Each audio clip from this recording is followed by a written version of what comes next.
Hello dear students,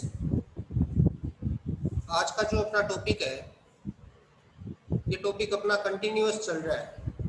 अपन बात कर रहे थे टैक्सोनॉमी, है ना। टैक्सोनॉमी के अंदर कोई भी फ्लावर है उस फ्लावर का फ्लोरल फॉर्मूला कैसे लिखा जाता है और उस फ्लोरल फॉर्मूला के अंदर जो सिंबल यूज करते हैं, है ना।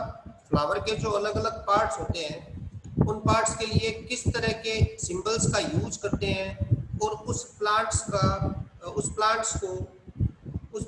के फ्लावर को और उस प्लांट को किस तरह से हम डिस्क्राइब करते हैं और डिस्क्राइब करते हैं तब उसको किस तरह की टर्म्स का यूज करेंगे सेमी टेक्निकल लैंग्वेज के अंदर, उन सब के बारे में हम पढ़ रहे हैं, देख रहे हैं। तो अब इस सीरीज के अंदर आज हम बात करेंगे जो थर्ड वर्ड आता है फ्लावर के अंदर, है ना। यहाँ पे ये जो फ्लावर स्ट्रक्चर दी हुई है इसमें बाहर से अंदर की तरफ, है ना, तो सबसे बाहर तो सेपल्स आता है, तो ग्रुप ऑफ सेपल कैलिक्स होता है। कैलिक्स क्या है? First word of flower. Second आता है पेटल जो कलर्ड पार्ट है, ये हो गया सेकंड वर्ड ऑफ फ्लावर। ये दोनों किस तरह के वर्ड होते हैं? ये दोनों एसेसरी वर्ड होते हैं। अब हम एसेंशियल वर्ड जो है उसकी बात करते हैं। तो एसेंशियल वर्ड के अंदर जो सबसे पहला वर्ड आएगा वो होगा एंड्रोसियम। एंड्रोसियम को रिप्रेजेंट करते हैं हम कैपिटल ए से। कैपिटल ए से इसको हम फॉर्मूले के अंदर लिखते हैं। अब हम बात करते हैं कि एंड्रोसियम होता क्या है। What is androecium? एंड्रोसियम एक ग्रुप होता है स्टामिन का, है ना। स्टामिन का जो ग्रुप होता है फ्लावर के अंदर उसे हम एंड्रोसियम कहते हैं। अब स्टामिन क्या है? स्टामिन मेल रिप्रोडक्टिव पार्ट होता है किसी भी फ्लावर के लिए। अब ये जो यहाँ पे डायग्राम दिया हुआ है फ्लावर का, इस फ्लावर के अंदर हम देख पा रहे हैं कि दोनों तरह के रिप्रोडक्टिव ऑर्गन प्रेजेंट है ना। स्टामिन भी प्रेजेंट है और मिड के अंदर गाइनोसियम भी प्रेजेंट है।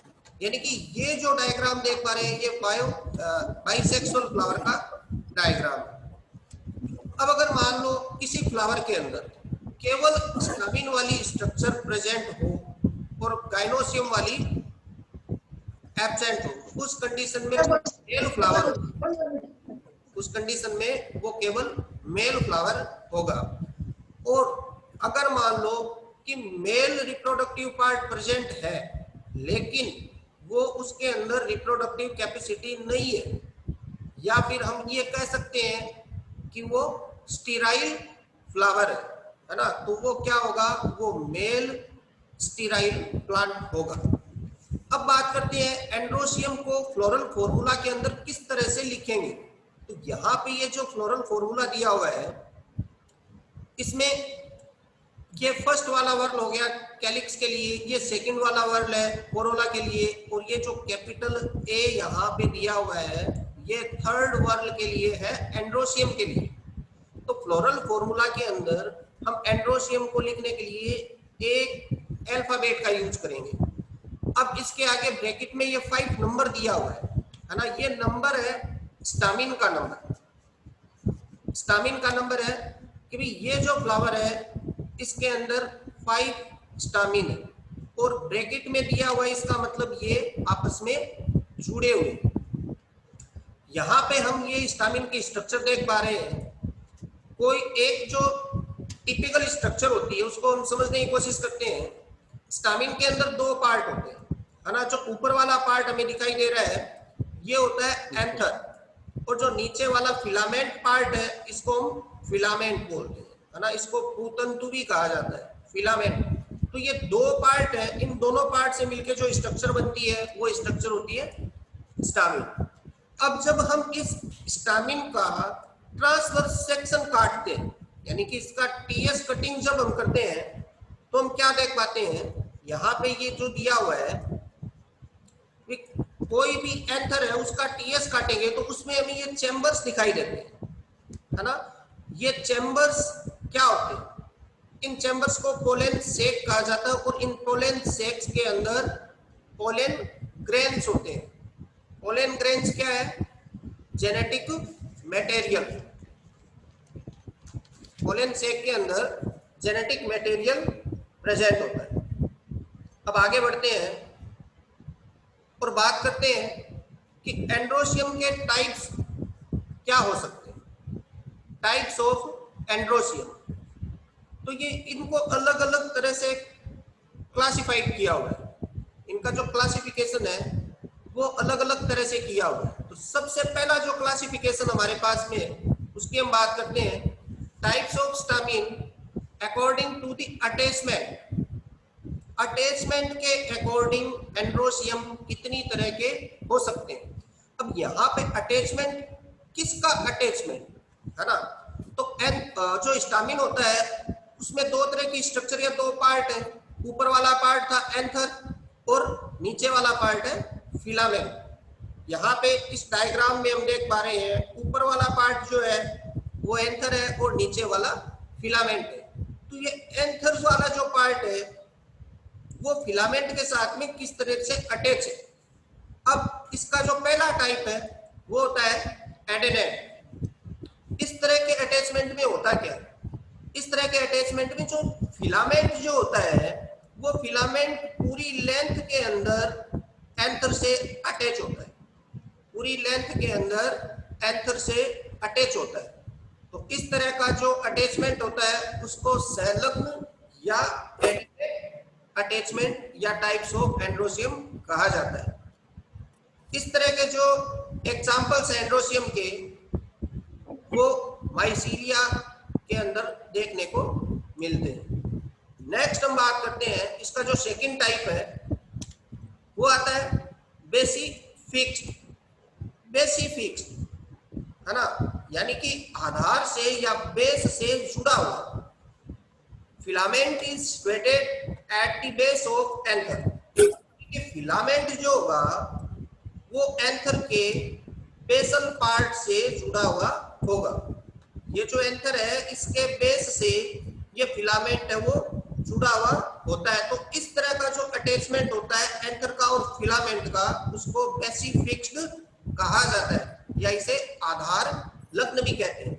इस तरह के जो एंड्रोशियम के एग्जांपल्स हैं, स्टामिन्स के एग्जांपल है वो हमें सोलेनेसी फैमिली के अंदर देखने को मिलते हैं, ब्रेसिकेसी फैमिली के अंदर देखने को मिलते हैं। सोलेनेसी का एग्जांपल डेटुरा और ब्रेसिकेसी के अंदर रेफेनस, इनके अंदर ये इस तरह के एग्जांपल्स देखने को मिलते हैं। नेक्स्ट टाइप जो है वो है डोर्सी फिक्स्ड। डोर्सी फिक्स्ड क्या होता है? Filament is perpendicular to the anther. इसमें क्या होगा कि इस पूरी स्टामिन की स्ट्रक्चर के अंदर फिलामेंट जो है ये फिलामेंट है एंथर की डोर्सल सरफेस पे, है ना, पृष्ठ लग्न एंथर की डोर्सल सरफेस पे सेंटर या मिड से अटैच होगा। यानी कि आप ऐसे समझ सकते हो कि 90 डिग्री का एंगल बनाते हुए ये इससे अटैच होता है। तो इस तरह का जो अटैचमेंट होता है उसको हम डोर्सी फिक्स्ड अटैचमेंट कहते हैं। इस तरह के स्टामिन के जो एग्जांपल है वो हमें रूटेसी फैमिली के अंदर देखने को मिलते हैं। नेक्स्ट हम बात करते हैं वर्सेटाइल। ये नई टर्म है वर्सेटाइल।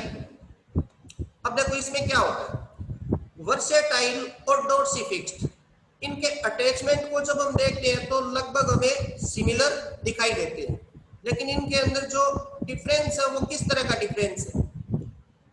वर्सेटाइल में होता क्या है कि फिलामेंट जो होता है वो एंथर के मिड में ही या सेंटर में ही अटैच होता है और 90 डिग्री का एंगल बनाते हुए अटैच होता है। लेकिन वर्सेटाइल और डोर्सी फिक्स्ड का जो मेन डिफरेंस है वो ये है कि वर्सेटाइल के अंदर फिलामेंट के ऊपर एंथर मूव करता है, फ्रीली मूव करेगा, है ना। ये मेन डिफरेंस है between dorsifixed and versatile. Filament is perpendicular to the anther but the anther is freely move, जुड़ा हुआ है लेकिन एंथर जो है वो फिलामेंट के ऊपर मूव करता है। इसके एग्जांपल्स पोएसी और ग्रेमिनी फैमिली से है ना। पोएसी और ग्रेमिनीज फैमिली के अंदर ज्यादातर किस तरह के एग्जांपल्स हैं? ग्रासेस के, है ना। जो घास होती है वो एग्जांपल्स होते हैं, तो उसमें एक तो जिया मेज होता है, ट्रिटिकम एस्टियम होता है, तो ये मेज और वीट, है ना, इनके अंदर ये इस तरह के एंड्रोसियम देखने को मिलते हैं। नेक्स्ट, अब देखो दूसरा, इसको कैसे क्लासिफाइड किया हुआ है। Types of androecium according to cohesion of stamen, यानी कि जो स्टामिन है वो आपस में किस तरह से जुड़े हुए, पूरे वर्ल्ड के अंदर आपस में उनका किस तरीके से अटैचमेंट है या किस तरीके से ये जुड़े हुए होते हैं। तो इसमें जो पहला टाइप है वो है मोनोडेल्फस। ये मोनोडेल्फस जो है, इस टर्म का यूज कब किया जाएगा और क्यों किया जाएगा? तो कोई भी फ्लावर है, अब जितने भी स्टामिन है वो स्टामिन आपस में फ्यूज हो जाते हैं या जुड़ जाएंगे, लेकिन उनके एंथर्स जो है वो फ्री रहेंगे। Anthers are free. यहाँ पे ये जो स्ट्रक्चर देख पा रहे हैं, इसमें ये जो नीचे वाला हमें फिलामेंट दिखाई दे रहा है, इस फिलामेंट ये एक ट्यूबुलर स्ट्रक्चर बन गई, है ना। जितने भी इसमें स्टामिन थे उनके फिलामेंट जो है वो आपस में अटैच होके एक ट्यूब लाइक स्ट्रक्चर का फॉर्मेशन करते हैं, और इनके एंथर्स जो है वो ऊपर की तरफ सारे के सारे क्या है? फ्री है। अब गाइनोसियम जो होता है वो इस ट्यूब से होके ऊपर की तरफ निकलता है। ये ऊपर वाली जो स्ट्रक्चर हमें दिखाई दे रही है, ये स्ट्रक्चर्स स्टिग्मा की है ना। स्टिग्मा गाइनोसियम का पार्ट होता है, ये इस ट्यूबुलर स्ट्रक्चर से ऊपर की तरफ निकला हुआ होता है। ये जो एग्जांपल है ये हिबिस्कस चाइना रोज के अंदर आसानी से देखने को मिलता है। इसका सेकंड टाइप जो है वो है डाइडेल्फस। अब इस तरह का जो अटैचमेंट है या कोहेजन है उसके अंदर क्या होता है? इसमें देखो दो बंडल्स बनेंगे, है ना। ग्रुपिंग होगी लेकिन बंडल दो बनेंगे, और वो बंडल 9:1 का अरेंजमेंट के अंदर होंगे, यानी कि उनका जो रेशो होगा वो 9:1 का होगा।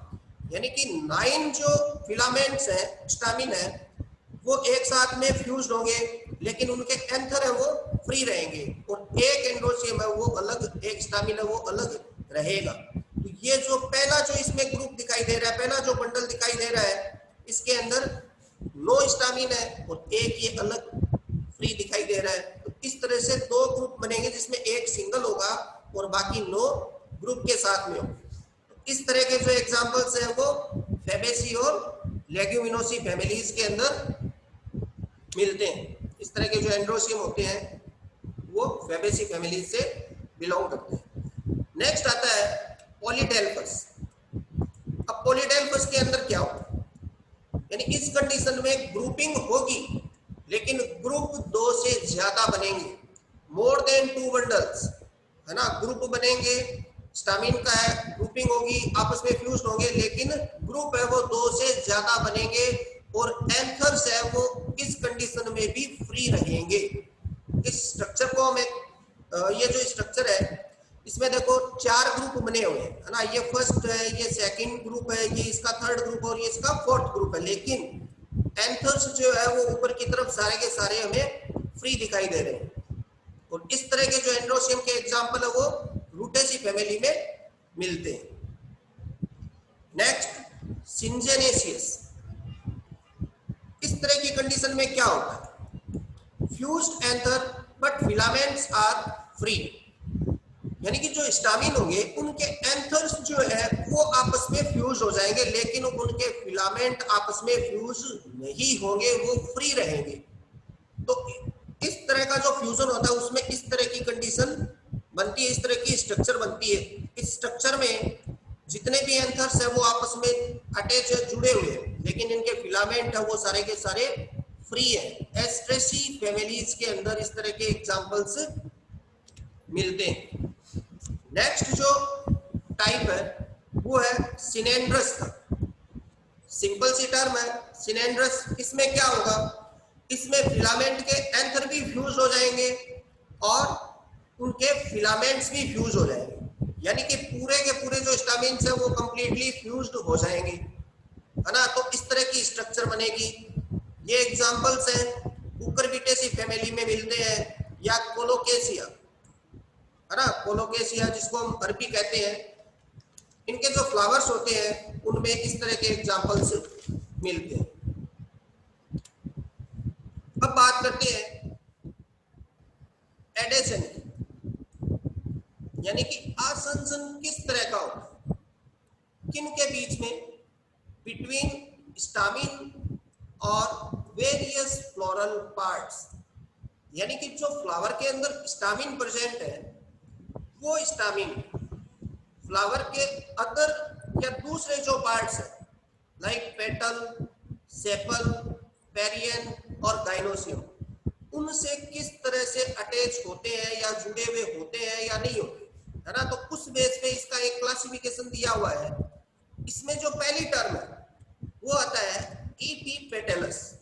तो देखो जैसा इसमें नाम आ रहा है पेटल, है ना, तो पेटल इसका मतलब एंड्रोशियम जो है वो पेटल से कहीं ना कहीं जुड़े हुए हैं, स्टामिन जो है वो पेटल से कहीं ना कहीं जुड़े हुए हैं। तो इस कंडीशन में होगा क्या, यहाँ पे नीचे एक आपको देखो फॉर्मूला दिखाई दे रहा है। इस फ्लोरल फॉर्मूला के अंदर देखो कोरोला और ए, इन दोनों के ऊपर एक बार है ना, एक बार दी हुई। इसका मतलब ये रिप्रेजेंट कर रहा है कि इस फ्लावर के अंदर एंड्रोशियम जो है वो कोरोला से या पेटल्स से जुड़े हुए हैं। तो जिस भी फ्लावर के अंदर इपीपिटेलस वाली कंडीशन होगी उस फ्लोरल फॉर्मूला के अंदर हम इस तरह के सिंबल का यूज करेंगे। नेक्स्ट आता है एपीफाइलस। जिस फ्लावर के अंदर कोरोला और कैलिक्स के अंदर डिफरेंस नहीं है ना, उनको डिफरेंशिएट नहीं कर पा रहे हैं, तो उस कंडीशन में वो स्ट्रक्चर क्या होगी, पेरियन। और अगर पेरियन प्रेजेंट है और एंड्रोशियम उस पेरियन के साथ में अटैच है या फ्यूज्ड है या उससे जुड़ा हुआ है, आंशिक रूप से जुड़ा हुआ हो सकता है या पूर्णतः भी जुड़ा हुआ हो सकता है, उस कंडीशन में हम फ्लोरल फॉर्मूला के अंदर पी और ए को इस तरह से इंडिकेट करते हैं। ये देखो यहाँ पे पी यानी पेरियन और एंड्रोशियम के ऊपर एक बार दी हुई, और फ्लोरल फॉर्मूला के अंदर हम इस तरह के सिंबल का यूज करते हैं। नेक्स्ट जो टर्म आ रही है वो है गाइनेंड्रस। गाइनेंड्रस क्या होता है, गाइनेंड्रस एक्चुअली जब स्टामिन गाइनोशियम के साथ में अटैच होते हैं, है ना, एंड्रोशियम जब गाइनोशियम के साथ में अटैच होगा उस कंडीशन में हम ए और जी के ऊपर एक बार का यूज करेंगे।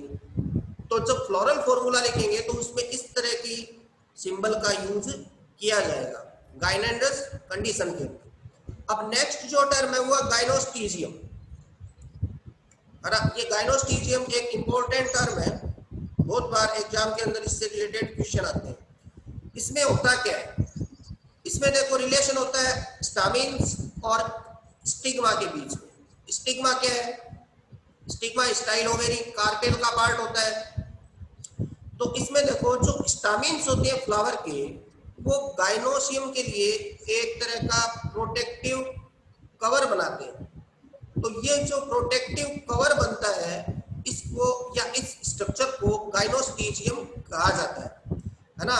इस स्ट्रक्चर के अंदर ये जो कवर बनता है इसमें क्या होगा, इसमें एंड्रोशियम और गाइनोशियम आपस में जुड़े हुए नहीं होंगे लेकिन एक कवर का फॉर्मेशन करते हैं स्टामिन्स। इस स्ट्रक्चर को गाइनोस्टीजियम कहा जाता है। ये गाइनोस्टीजियम जो है ये एक कॉम्प्लेक्स टाइप का एंड्रोशियम है जो एक्लेपिएडेसी फैमिलीज के अंदर देखने को मिलता है ना। कैलोट्रोपिस और लेप्टेडिनिया पाइरोटेक्निका के अंदर ये इस तरह के जो गाइनोस्टीजियम वाले एग्जांपल्स हैं एंड्रोशियम के, ये आसानी से दिखाई देते हैं। नेक्स्ट हम बात करते हैं, जो नेक्स्ट क्लासिफिकेशन है वो है नंबर पे based. Number of chambers in pollen sac, यानी कि पोलन सैक के अंदर चैम्बर्स का कितना नंबर है, उस नंबर के अकॉर्डिंग इनको दो टाइप्स के अंदर डिवाइड किया हुआ है। पहला है मोनोथिकस। मोनोथिकस एंड्रोसियम क्या होता है? देखो, मोनोथिकस एंड्रोसियम के अंदर जो लोब है वो सिंगल होती है या लोब एक होती है। तो जब एक लोब होगी तो उसके अंदर चैम्बर दो होंगे। ये एक यूनिट है, एक लोब है, इसके अंदर ये जो हमें लाइन इसको डिवाइड करती हुई दिखाई दे रही है, ये ग्रूव होती है ना, एक खांच बनी हुई होती है। तो इसमें पहला चैम्बर जो है वो ये होगा और सेकंड चैम्बर है वो ये होगा। तो लोब एक होगा और चैम्बर दो होंगे, तो इस तरह का जो एंड्रोसियम होगा वो क्या होगा? मोनोथिकस। और नेक्स्ट है डाइथिकस। तो डाइथिकस में क्या होगा? लोब दो होंगे, दो लोब्स होंगे, तो दो लोब्स होंगे तो चैम्बर कितने बनेंगे? चैम्बर 4 बनेंगे, है ना। तो जिस एंड्रोसियम के अंदर दो लोब होते हैं और 4 चैम्बर होते हैं उसे हम क्या बोलेंगे? डाइथिकस। उसको डाइथिकस कहा जाएगा। नेक्स्ट जो क्लासिफिकेशन आता है वो types of androecium according to length of stamen. इसमें देखते हैं क्या होता है। इसका जो पहला टाइप है वो है होमोडाइनेमस। समदीर्घी भी कहा जाता है इसको। इसमें होता क्या है कि कोई फ्लावर है, उस फ्लावर के जितने भी स्टामिन है उन स्टामिन्स के फिलामेंट जो है वो इक्वल लेंथ के, सारे के सारे फिलामेंट्स की जो लंबाई है वो समान है। सेकंड टर्म हेटेरोडाइनेमस, यानी कि विषम दीर्घी। इसमें क्या होगा? इसमें जो फिलामेंट्स है उनकी जो लेंथ होगी वो असमान होगी, है ना, समान नहीं होगी, तो ये विषम दीर्घी हो जाता है। नेक्स्ट आता है डाइडाइनेमस। इसमें क्या होता है? डाइडाइनेमस नंबर 3 और नंबर 4 ये दोनों इंपॉर्टेंट है। तो डाइडाइनेमस में देखते हैं, यहाँ पे जो डायग्राम दिया हुआ है इसमें देखो टोटल 4 स्टामिन दिए हुए, 2 स्टामिन बड़े लेकिन समान लंबाई के हैं। ये दोनों स्टामिन जो है समान लंबाई के हैं और बड़े हैं। 2 स्टामिन जो है वो छोटे हैं लेकिन समान लंबाई के। तो ये वाली जो कंडीशन होती है, इस कंडीशन में एंड्रोसियम क्या होगा? डाइडाइनेमस। इस तरह के जो एग्जांपल्स हैं वो हमें लेबिएटी फैमिली के अंदर देखने को मिलते हैं। ओसिमम सेनेक्टम, तुलसी या बासिल के अंदर जो फ्लावर होते हैं उनमें इस तरह का डाइडाइनेमस एंड्रोसियम मिलता है। नेक्स्ट हम बात करते हैं टेट्राडाइनेमस। इस कंडीशन में क्या होगा? इस कंडीशन में देखो टोटल जो स्टामिन है उनका नंबर होगा 6 और इन 6 में से 4 स्टामिन जो है वो एक जितनी लंबाई के होंगे, है ना, और 2 स्टामिन है वो एक जितनी लंबाई के होंगे और 4 स्टामिन जो एक जितनी लंबाई के हैं वो अंदर की तरफ होंगे और बाहर वाले दोनों छोटे वाले स्टामिन जिनकी लेंथ कम है वो बाहर की तरफ होंगे। तो इस तरह की जो कंडीशन होती है उसमें एंड्रोसियम क्या होगा? टेट्राडाइनेमस। क्रूसिफर फैमिलीज के अंदर इससे रिलेटेड एग्जांपल्स अपने को मिलते हैं। नेक्स्ट जो आता है वो है एक्सर्टेड। इस कंडीशन में क्या होगा कि जब स्टामिन कोरोला से बाहर की तरफ निकले हुए होंगे, है ना, उस कंडीशन में हम एक्सर्टेड टर्म का यूज करेंगे। नेक्स्ट आता है इंसर्टेड। इंसर्टेड टर्म का यूज कब करेंगे? तो इस टर्म का यूज हम तब करते हैं जब स्टामिन है वो कोरोला से अंदर की तरफ यानी कि बाहर निकले हुए नहीं हो, उस कंडीशन में हम इंसर्टेड टर्म का यूज करेंगे। ओके स्टूडेंट्स, अब जो नेक्स्ट क्लास होगी उसमें हम चर्चा करेंगे 4th वर्ड ऑफ फ्लावर। वो भी रिप्रोडक्टिव वर्ड होगा, है ना, फीमेल रिप्रोडक्टिव वर्ड गाइनोसियम के बारे में बात करेंगे। उम्मीद करता हूँ ये आपको समझ में आया होगा। आप इस टॉपिक को अच्छे से तैयार करोगे और नेक्स्ट क्लास में हम बात करेंगे गाइनोसियम के बारे में। Thank you.